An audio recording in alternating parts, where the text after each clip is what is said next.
fares better when it comes into this next series and sets.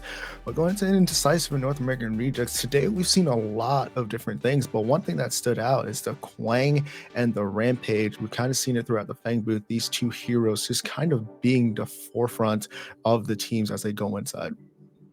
Absolutely. And Kwang is that hero that's just a pick or ban right away. Some teams weren't able to really, Mhm. he was able to be shut down, but at the same time, Kwang offers so much on the team. He has that engagement, he has that disengage at the same time. But on the other side of the map, we also have the Decker and the Richter, who are those top picks and bans that we're expecting to come out in this next set. And as we did talk about how each team is two different regions coming in to try and decide which heroes they're going to pick, we're definitely going to see a little bit taste of both ends here because some might think one character is better than the other. So it's going to be really challenging for both teams to really understand each other. But we do see a very unique hero here where both regions know that it is a problem. We have the Richter getting banned, and we've been seeing the first ban a lot. And we know we just saw the Richter in the last game and just absolute menace. Richter, an absolute menace and a universal pick and ban anywhere in the world, as we can see here, as he's being banned by Indecisive. But on the other side, we see North American Rejects banning out that Bellica. Bellica is one of those mid laners that is just absolutely aggressive, one of the top mid laners, staple pick for sure. It's either her or Gideon that we've seen time and time again, but it's going to be that first ban coming from NA Rejects. Not only that, we just saw Purple Swan have a really good game, even though they did not be able to move on. But just the amount of plays being able to made by Bellica, especially with that Void Drone, and also the flex pick, just like the Richter, being able to be flexed throughout these multiple different roles, just allows it just to be such a strong pick. As we get into our first decisive picks here, kind of wondering, and there it is that Quang coming out. We already previously stated, just a huge pickup for whichever team gets to get it. And speaking of flex pick, Kwang is also one of those heroes that can be flexed in the offlane and can be flexed as well in the jungle. And some people like him over in the support. But we talked about how Kwang is able to deal a lot of damage, have that sustain. But on the other side here, we see North American Rejects picking up the steal.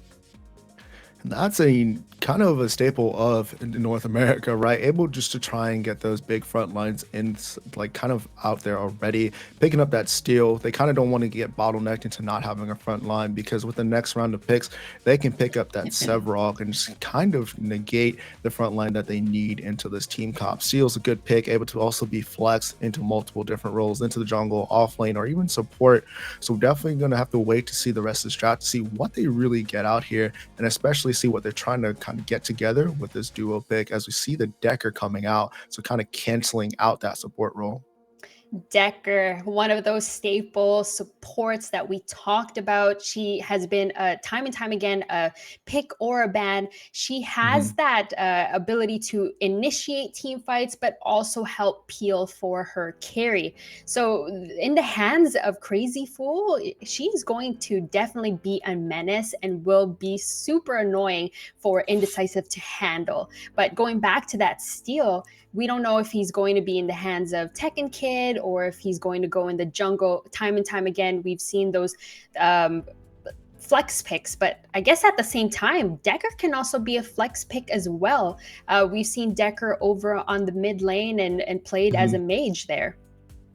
Yeah, definitely one of those things you pull out of your back pocket, kind of throw the opposite team for a little bit of a whirl and kind of just change the game plan for them. But knowing Decker, she's definitely her strong suit inside of that support role. But do you see the big man himself, Rampage, King of the Jungle, back in return here? Has he got a recent slight buff able to allow him to get back onto that stage?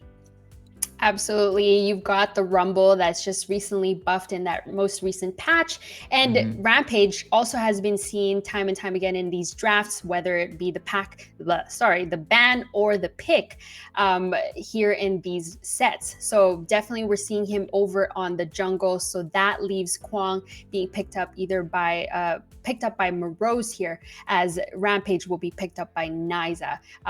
Fast, healthy, clear in the jungle, and of course that boulder that just has that stun, able to provide crowd control for his team to initiate team fights. Yeah, and then with that Gideon pickup, now kind of like we talked about before multiple times, just increasing the different planes of motion you have to fight on. Now that the Gideon's like going to be on the vertical axis, trying to be a little bit more up in the air, that's a possibility. So now with North American Rejects, they kind of have to take that into consideration. They do have the Decker, but most of the time the Decker ball is used to initiate or try and create some peel and not able to be used right away to stop that Gideon ult. So they're definitely going to need to be watching out for that, either picking up a Silentium or getting somebody that's going to be able to get him out of the air. So we'll have to see if Gideon is going to build that true silver bracelet, or if he's just like what you mentioned, just going to wait out that Decker stun ball and then pop his black hole. But over on the North American Reject side, we see the Howitzer being picked up over by them. So this is one of those mages that definitely deals a lot of damage, single target damage, not to mention. Some people favor playing Howitzer with the Epoch, or you can go with the Obelisk and start building power that way, so you can just literally 1-2 shot the squishy enemy heroes on the other side. So this is going to be picked up by Nitro. Unfortunately, I guess we're not going to be seeing that Seraph mid lane this time around, but still going to be a banger of a game nonetheless. Yeah, I mean, it's also the Howie mine, which is just used to provide spacing, just used to create opportunities that most mid laners not going to have the opportunity to. But do you see the phase ban, something kind of unique over towards North American Rejects? Don't want to have to deal with that, able to pull somebody out of danger, especially when you have a steal or a decker. You want to keep them in place for the combo of the CC. So that's going to be a ban for them. And now Indecisive, choosing whether to check out the carry role or going for the jungle role. FaZe is definitely one of those heroes that absolutely, like what you mentioned, helps save her allies. But I don't know if this was the correct ban for North American Rejects. We know that looking at ManQ's roster and the types of supports that he does play, he goes for those aggressive supports. He's been on Richter as well as Howitzer, but we do see that Chimera ban coming out, denying them that fast aggression in the early phase. And we've seen Gratty absolutely dominate with this hero, so that's going to be taken off the board. That's actually a good ban there, trying to kind of just stop that aggression coming out of Gratty that he likes. But when it comes to it, I don't mind the phase ban, especially if you're trying to get a little bit more pressure in that dual lane, right? They could probably handle the Muriel a little bit better. They took away the Decker, they took away the Steel, and the Richter's not on the board, and neither is the Belica. So they're trying to maybe force that Muriel or that Narbask into that lane. But with that Twin Blast pickup, a little bit something more comfortable towards Lakenator, as we do see them get that. And now they're going to counter that. Maybe picking up that Rdawggg might be pretty useful for them here. Absolutely. And like what you mentioned, they are forcing that Muriel or the Narbash, which we will see being picked up by Indecisive. So that's a lot of heal and sustain coming out from Indecisive. So we're just missing the AD carry. So whether it be the Murdoch that we're going to be seeing next, that's yet to come up. But Narbash providing that heal, that sustain, as well as that movement speed. And there's at Rdawggg to kind of just add on to that. If that Narbash is able to hit the thunk and that Sounds Grenade lands, that's a lot of damage able to get off with those red rounds and boomerang. If that combo is there, it's going to be pretty amazing. Not nonetheless, also with that rampage, they're able to connect longer stuns and able to get that. But we do see the Seraph come out, and that's also a nice staple to go over into the offlane as well. We've seen Seraph in the offlane a couple of times. She's really strong in those 1v1 scenarios and able to kind of just take that fight. And if unstopped or unchecked, becomes a nuisance inside the game. Sereth is absolutely a nuisance in the game, so we don't know if she's going to be in the off lane or if she's going to be played in the jungle. But Rdawggg at the same time on the other side has a lot of safety against this beefy comp that's coming from actually, sorry, just this a lot of aggression and early team fights that's going to happen from North American Rejects. Yeah, we're definitely gonna have to see. Chat, you can let us know which one you guys are favoring, Indecisive or North American Rejects. But we are getting ready to get inside the game here, and we're definitely gonna see it all play out in front of our eyes. Can Indecisive come back, push themselves further to become the repeat champions, or North American Rejects gonna create an upset that we did not see coming? This is a best of 3 Indecisive versus North American Rejects. I am looking forward to this. And of course, we see Nitro, who's actually going to be picking up the Sereth. And Toasty is actually in this match and will be the support playing Decker. And Crazzyfool will be playing that Howitzer. So Mid picking up, lane. yes, in the mid lane. So they picked up a new one. Tekken Kid unable to be here. Toasty coming in for the sub, hopefully trying to get a dub. But as we see, this is going to be a spicy matchup. We have not seen Crazzyfool other than in support in these competitive matches. So kind of nice to kind of see what he's able to put through the mid lane here. Maybe taking a little bit of notes from his pal Soul Reaper. But as we get a nice little start here, see a nice little standard safe start on both sides. This 5-point strat, making sure there's no invades, no deep wards getting placed, as both teams set to get themselves ready for this 1 minute mark as these minions are getting ready to clash. This is very standard, trying to see where, trying to get that vision. Of course, we see Sereth and Nitro and Gratty putting in that vision, so just so they don't get that blue buff stolen from them, just keeping an eye on them, just because we know Rampage is one of those aggressive junglers and one rock and able to deal a lot of damage with his crowd control here. Yeah, definitely for sure. We're going to see that nice little placement. Not as much wards. We see a little bit more of a kind of a defensive ward to stop the Gideon from getting ganked, maybe from an early aggression, as we do see it on the backhand side of their blue side. But let's go through this matchup. We have the Gideon versus the Howitzer here. We talked about a lot of single target damage, but with the mobility that Gideon provides, what do you see coming out of that when it comes towards these early game? Lots of AoE coming from Gideon, which is a little bit different, like we mentioned with the Howitzer, which is the single target damage. But at the same time, Gideon has a lot of safety. He's one of those mid laners that's very difficult to gank because he's just able to torn space out of there and not use his blink. But at the same time, Howitzer has that little bit of a boop that helps knock back his opponents as well as himself. But we see Nyzah just clearing out the vision, both junglers nearby. And then coming back in here, Crazzyfool in a bad position. The Howie Boob coming in to save the day, doesn't force the blink. Do you see Steel off on that red side on this Q camp, so they're gonna need to be careful. So Crazzyfool not able to force the blink and using that Howie Boob's kind of saving him there. He now has a little bit more time, still has that blink available to him. But Rampage causing that pressure, giving that lead, that early game pressure towards the Gideon might be something that's gonna be folding into more of the mid game, maybe get an early rotation off for this Gideon if that Howitzer has to back. Off inside this dual lane though, Gabo and ManQ setting up, nice little freeze going on. This is kind of where they want to be, right? They kind of want to have a freeze able, ready to go, especially with that early game on that Narbash, with a little bit of that kind of low mana. Kind of doesn't want to be using a lot of abilities too early. Absolutely, and especially in the early games, as both of these teams reach that level 3, there is a lot of bit of trading coming out from both sides. As we see Lakenator taking a lot of damage. Cabodani, we talked about him earlier. He's also one of the really good ADCs that's from EU versus Lakenator, who absolutely loves that Twin Blast, but he's going to be paired with Toasty, who time and time again he's duoed with, whether that be in Villains or whether that be over in Dirty Lake and the Boys. 100% agree with you there. That's definitely a duo that is very comfortable. Nyzah unable to get anything there. Gonna take a nice little quick reset.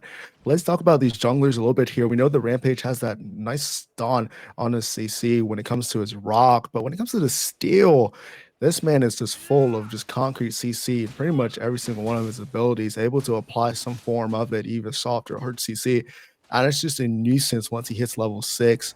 And when he comes out of the jungle, it's going to be a problem, especially he doesn't need too much of assistance to get it off. It definitely is going to be a little bit difficult for him, though, as Gratty has picked up that brimstone to help with the clear that he's lacking there in the early game as these teams are trying to reach that level 6. Combined with the shield slam, that steel ultimate can definitely turn some of these team fights around. But Nyzah, on the other hand, still level 4, making a show everywhere on the map so far, yet again on Crazzyfool. Yeah, and he's going to be in a bad position here. And that blink is forced out. That's going to be pretty bad for Crazzyfool for the next 5 minutes. And Nyzah just creating this pressure, but he's going to be met with Nitro here, trying to get a deep invade. And he's going to have to retreat. Still, 5 minutes, 30 seconds in, not too much going on. A lot of attempts, but nothing successful just yet. We do have the neutral objectives up, though. We see over in the duo lane that pressure is up there. But with this Kwang and Seraph, though, we're seeing that Seraph is kind of still surviving, unable to necessarily do too much just quite yet. Going into that Overlord, it looks like going for a little bit more of a tankier build. Tell me a little bit more about that. How do you see that playing towards her advantage? So definitely going to have a little bit more sustain because Seraph dives into these heroes that deal a lot of damage. She's going to be diving, and we are expecting her to go onto these squishy heroes, whether that be the Howitzer or, excuse me, TehAssid here that's going to be playing Gideon. But at the same time, like you mentioned, Morose is piloting the Kwang on that side of the map. He's going for the same thing right now, a little bit more sustain, a little bit more health with that brimstone build, going for that fire blossom as his first item. We've been seeing that a lot throughout this tournament. We're seeing Kwang going more towards the tankier side of the build, looking like that's going to be the more beneficial factor for him, not playing into that damage, just going through that sustained fight with that brimstone, trying to be more of like a frontliner. But we do see Rampage on a ward though on this blue side, so they do know that's there. Lakenator Toasty going to back up, try and play it safe. Level 6s are now in hand for the mid laners, getting a little bit leveled up on the side of the dual lane. Nice stasis ball lands, not too much going to come out of it, a little bit of a poke. Still waiting for that first mistake to happen. We do have both neutral objectives up now, mini prime. Gratty here on a ward. ManQ and Cabo needs to be a little bit careful as we do see both junglers looking for these river buffs on that red side. As we see here, Cabodani did take a lot of damage or a little bit of damage, but we actually have first blood over on Nitro by Morose. Able to pick that up, and we finally got it a little bit off camera, but here we see a little bit of a tug of war trying to get to this Duke camp. Who will be able to succeed? TehAssid putting that pressure on Crazzyfool, forcing him out. Nyzah able to get a gank, but goes into the big behemoth, goes into the sky, misses the rock, but the black hole on top of the tower. I don't think that's where you want to be. And a great shield slam coming out top, forces a blink out of the Gideon. Is gonna have to run, and that's a double blink. Huge shield slam coming out to force that, and that's a great way. But back action over inside this dual lane. The trading continues. ManQ and Cabo trying to get his destination fight, but the stasis ball hits. Lakenator looking, level 6 is not there yet, so the ventilate is not ready to go. But Cabo blinks in, getting aggressive, and actually able to kill Assad as he's able to pick that up. And this is gonna be a great fight, but Cabo gets a trade in between, and it's 2 for 1 in the action, coming full impact. 2 for 1 indeed, Nyzah, but it's not quite over as ManQ has been forced his blink. Toasty securing that kill on Cabodani. ManQ just heading back and retreating behind his tower, and Nyzah just coming back in, forcing Toasty to blink as well. But here comes Nitro all the way from the off lane, making that rotation in the duo. What is this man doing here? But so many resources has been used up over in the fight in the mid lane. You have the behemoth gone, the shield slam, as well as the black hole to try and secure those kills. But at the same time, a lot of blinks has also been used over on the duo side as both of these teams look to contest this first Fangbooth. They're looking to do something indeed. The bloodbath has started. The silence of the storm is undone. The thunder is rumbling as these teams are going at it, and it's only 2 for 2. With all that action going on, there is still there. It's still a close game. Neutral objective still up. Everybody going back to their lanes now. As we just see, Lakenator going to be able to cover that solo lane to make sure Quang doesn't get too much from that rotation from Nitro. But that was a great rotation though, being able to pick up a couple kills, allowing his team to stay inside this game, as we thought Indecisive was just being better there. But Nyzah looking to peek at Toasty with the rock available. ManQ with level 6 looking for something, but the cage containment fence able to block that off. Not quite finding the engagement they were looking for over there on the duo side as Nyzah made that rotation. But going back to what we mentioned, Nitro made that rotation all the way to duo from the off lane there. They're definitely looking to make a play for that Fangtooth, but here's a fight. Oh my god, the shield slam coming out top, the crash bang boom wall up, trying to create some separation, but Crazzyfool is here as a 4v2 now. ManQ in dire situation, gets the thunk off, running for his life, and here comes the reinforcement. The black hole coming out on top, has to force everybody out of the way, but this continues. Lakenator able to pick up a kill as now Indecisive is trapped between a rock and a hard place. Boulder comes out, the blinks are down, black hole is nowhere to be in sight, and that is a 2-kill pickup for the side of North American Rejects as they were able to turn that fight. They definitely were. Both of these mid laners doing a wonderful, beautiful job making those rotations over onto the duo side. But at the same time, we saw Gratty and Nyzah going in there, and looking at the scoreboard now, Gratty 2-0 going into this match. And at the same time, this is gold that's going into these pockets, and they're slowly scaling to the heroes that they want to reach, but none of these teams haven't made a play yet for any of these neutral objectives we were talking about. So Fangtooth is still up, and the mini prime is also still up.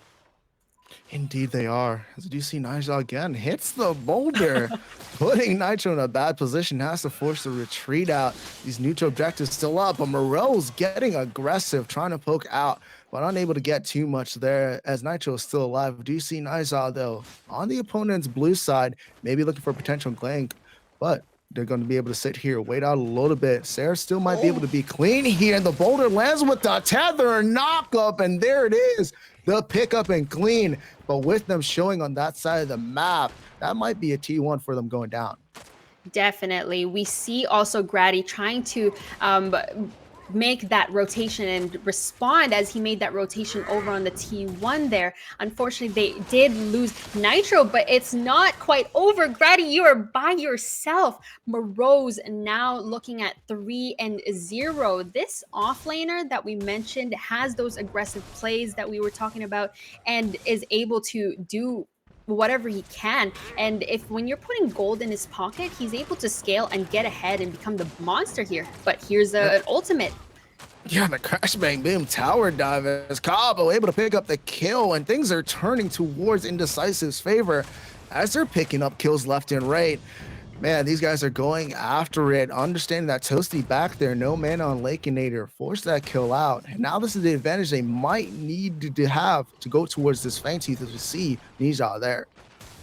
Absolutely. Now we have Nyzah taking out that first Fangtooth. They're able to have that pressure on Nitro, and they're absolutely denying him. But here's a Gratty gank. And he forces the blink out on top of Cabo. ManQ now in trouble. Shield slam hits and connects, but without anywhere to go. ManQ's going to force himself just to be the bait, take the less death, but Rampage still on top of that Fangtooth is going to be able to clean that up. But that's a great rotation coming out of Gratty there to pick up a kill to get the sword back even on the board. And now we also have Morose, who's made that rotation over onto the Fangtooth to really help secure that first primal or neutral objective on the map. Meanwhile, on the duo side, we saw that Gratty made that rotation, and he's able to also scale himself and provide the peel and the buff. But here's a gank. Coming back again, cleaning up Crazzyfool, caught out of position for another time. And it's just one after another. These guys really want to showcase who is the better team here. But there's another one coming in from the offlane, and to match that energy, forces the blink out on TehAssid, and a blink for blink. Nitro cleans him up over by the tier 2, but it's not done yet. It's a 2v1. Morose needs to be careful as Toasty and the rest of Team North American Rejects are in the mid lane, and retreat is going to come out of the side of Indecisive. And one kill after another, nobody's trying to get this lead to be gone. I am like trying to catch my breath here because Morose is now, he has the level advantage, he has the XP advantage, he's level 11, but here's another fight coming from ManQ. Crash Bang Boom Walla forces the blink out on Lakenator. Cabo caught in a bad position. Here comes the team of North American Rejects trying to capitalize on this. Shrapnel blast hits, but he hits a wall. No man on Toasty, making it rain down top. Can Cabo get at least a kill out? No, he cannot. And that's the pickup they needed. North American Rejects takes the slight lead of 1 kill, 7-6, as the Mini Prime looks to be the next target for Indecisive.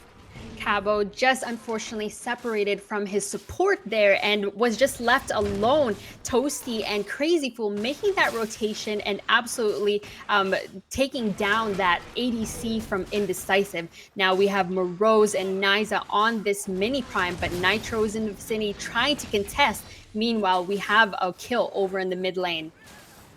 Mid lane able to pick up that TehAssid, just being able to be a presence. Nitro running for it, but Gratty's here to try and create some peel.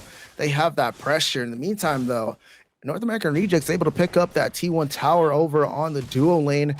And this game is just completely even as we see that aggression coming out of Morose, but Gratty says he's trying to push them away. With this Mini Prime, might be an advantage to push this mid tower as they don't have as much wave clear as they need to get this down.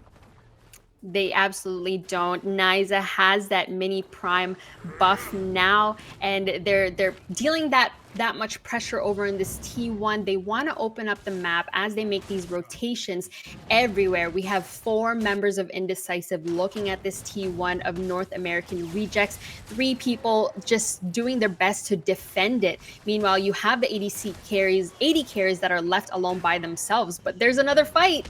And there's a black hole coming out of top to try and create a separation. Toasty's looking low, but Nitro's here and try and save the day. Health bars are going down low. The Crash Bang Boom Wallop inside to create that separation. And so far right now, by himself, Nitro's trying to do it all. And this is a close fight. 1 HP in a dream. TehAssid running away. And they were able to pick up the rampage on the backside. We see the ADCs are now in this fight. Morose turned tail and running. He's able to get out. But that is going to be a 3-man pickup as Nitro with no HP comes back in, and Team North American Rejects are putting the pressure on.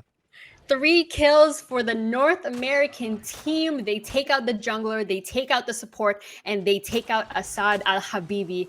And so they are really putting themselves on the board here. You're looking at the kill score right now, 7 and 10 favoring North American Rejects. But this game is not over yet. Anything can happen. One wrong move and any of these teams can win. Looking at the scoreboard right now, you have Morose, who's 4-0 though. He's been left, he was kind of left alone a little bit in the beginning to farm for himself, and he was able to get those solo kills on Nitro. So we can see how much of a difference he's making during these team fights. And one wrong tether and one wrong move from North American Rejects, they gotta be careful here because Morose, he's definitely getting fed. Indeed he is. We see him picking up that Golem gift, a little bit different from the builds that we've seen lately on Quang. But as the second Fangtooth is coming up, we're seeing both teams trying to set up. See those wars all over the place. North American Rejects don't want that Fangtooth to disappear out of nowhere.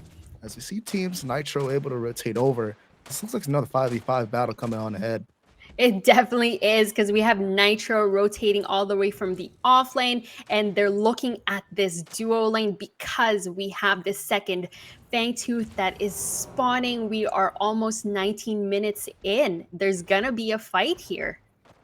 Of course there is, as we do see Team Indecisive with the dominance pressure, but Nitro unscared, unweathered, shield slam coming out top, and North American Rejects actually get the Fangtooth, but the fight is still on. The Black Hole's coming out top with the Epoch. They're able to pick up the Decker, but they're still going crazy. They're still going crazy in the back line as Nitro is not scared of anything, trying to create separation, but it's just a little too much for them. But they did get the Fangtooth, but they are on full retreat. They're not done chasing Morose. One tether, the Howie Boop though, and the knock-up cleans up Crazzyfool. And that's a 4-for-0. And that is what you wanted from Indecisive, as in now they are the ones who takes the kill lead by 1. And with the break prime coming up soon, that might be a good thing for you at all there, Rejects.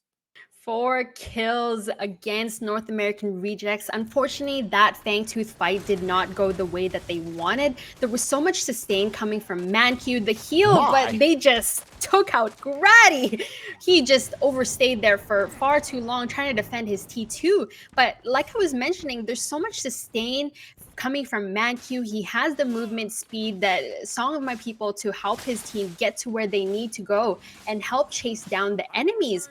But looking at this CS lead, there's definitely a lot of it coming from Indecisive here. And definitely having that micro play towards their side, definitely going to be towards Morose, as he's been the one able to turn these fights in the favor of the side of Team Indecisive. But let's not kind of take away from Assad here, able to use that black hole in those team fights, creating just a danger zone for North American Rejects.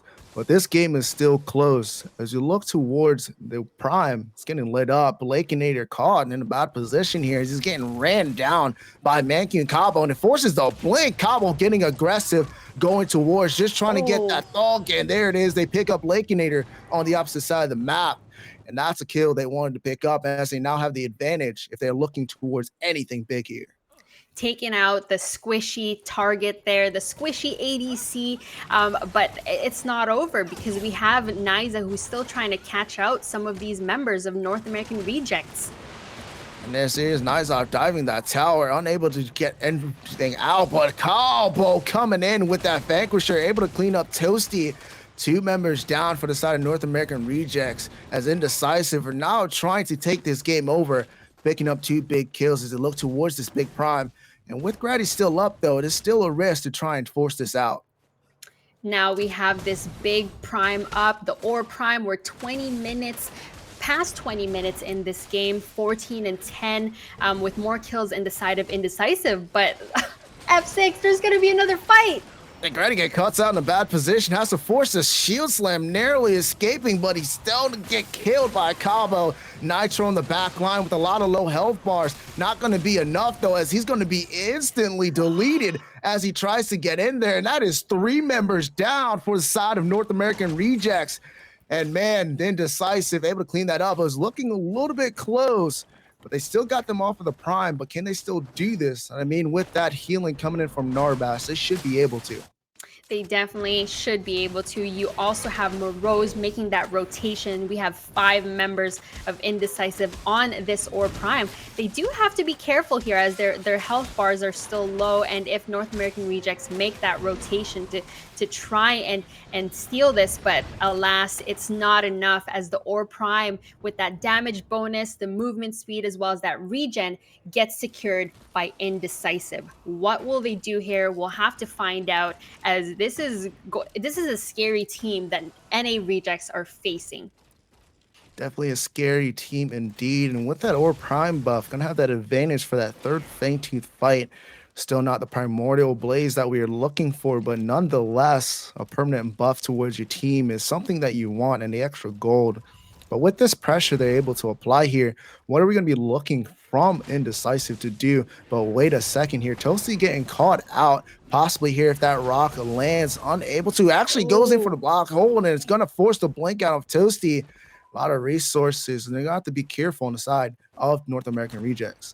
You can't be way too pushed up. You have this Ore Prime buffed team of Indecisive closing in on you. You have Morose that's setting up the left side, as we have 4 members here looking at the mid lane, taking out Lakenator.